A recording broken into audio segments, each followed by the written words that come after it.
বেশ কয়েকটা বছর থেকে অসুস্থতা বাড়িতে লেগেই আছে, একটার পর একটা চলতেই আছে। এখন যেহেতু চৈত্র মাস, এজন্য কিন্তু সব হলুদ আমাদের তোলাও শেষ হয়ে গেছে। ভাবি আবার গুড় দিয়ে সেমাই রান্না করে আমাকে দিল খাওয়ার জন্য। হ্যালো এভরিওয়ান, আসসালামু আলাইকুম। আশা করি আল্লাহর রহমতে সবাই অনেক ভালো আছেন। এই তো সকালের দিকে আমি অনেকগুলা কাঁচা হলুদ নিয়ে আসলাম, আর হলুদগুলা ভালো করে ধুয়ে নিতে হবে। এখন যেহেতু চৈত্র মাস, এজন্য কিন্তু আমাদের সব হলুদ তোলা শেষ হয়ে গেছে। আর চৈত্র মাসেই কিন্তু মূলত হলুদ তোলা হয়, তখন হলুদের কালারটা অনেক ভালো আসে। আমাদের কিছু হলুদ অনেক আগে উঠায় ফেলছিল, সেগুলোর কিন্তু একদমই কালার আসে না। আর বাকি যেগুলো ছিল এগুলো একবারে শেষের দিকে চৈত্র মাসে তোলা হয়েছে। তো মা বলতেছে হলুদগুলা ভালো করে ধুয়ে হাঁড়িতে দিয়ে দেওয়ার জন্য, মানে আজকে নাকি হলুদগুলা সিদ্ধ করবে। তো কি আর করার, আমি হলুদগুলা ধুইতেছি, আর যে এগুলো একটু বড় বড় ছিল এগুলো হাঁড়ির নিচে দিতেছি যেন সিদ্ধ হইতে তাড়াতাড়ি হয়। ছোটগুলো তো খুব তাড়াতাড়ি সিদ্ধ হয়ে যাবে, আর বড়গুলো কিন্তু সিদ্ধ হইতে অনেকটা লেট হবে, এজন্য হাঁড়ির নিচে বড়গুলা দেওয়া হচ্ছে। হলুদ সিদ্ধ করতে যে এত পরিমাণ সময় লাগে সেটা আমার জানা ছিল না। মানে যতবারই আমাদের বাড়িতে হলুদ সিদ্ধ করা হয়েছে আমি কিন্তু কখনো সামনাসামনি দেখিনি।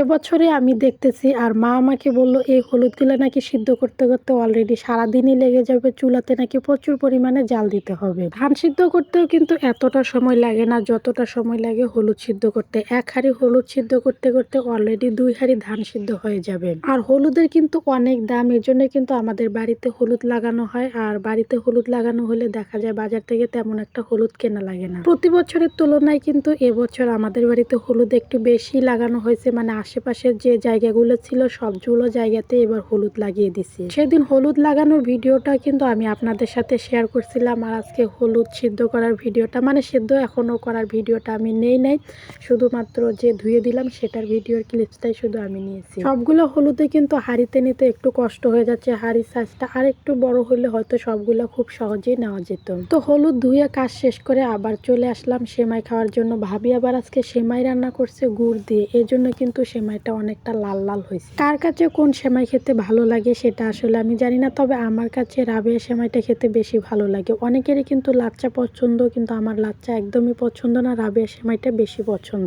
তো সেমাই খাওয়া দাওয়া শেষ করে এই ভিডিও ক্লিপসটা ছিল 2 দিন আগে। মানে আমার ভাতিজা অনেক পরিমাণে অসুস্থ ছিল, আর জ্বরে অনেক পরিমাণে মাথায় উঠে গেছে, এই জন্য ওকে মাথায় পানি দেওয়া হচ্ছে। বেশ কয়েকটা বছর থেকে কিন্তু আমাদের বাড়িতে রোগ ব্যাধি একটার পর একটাই লেগেই থাকতেছে, কোনোভাবে যেন রোগ ছাড়তেছে না। এদিকে মা অসুস্থ হয়, অন্যদিকে বাবা অসুস্থ হয়, সাথে ভাতিজাও অসুস্থ হয়। তো বিকালের দিকে আবার আমার বাবা বাজার থেকে অনেকগুলো শিং মাছ কিনে নিয়ে আসছে। আমার যদি সব মাছও পছন্দ হয়, তবে শিং মাছের গন্ধটা আমি কেন জানি একদমই নিতে পারি না, আমার কাছে খুব বাজে লাগে। তো আজকের মাছের সাইজগুলো একটু ছোট ছোট, তবে বেশ ভালোই ছিল, কিন্তু আমি কেন জানি এই মাছগুলো একদমই খাইতে পারি না। তো আজকের ভিডিওটা এ পর্যন্ত, সবাই ভালো থাকবেন।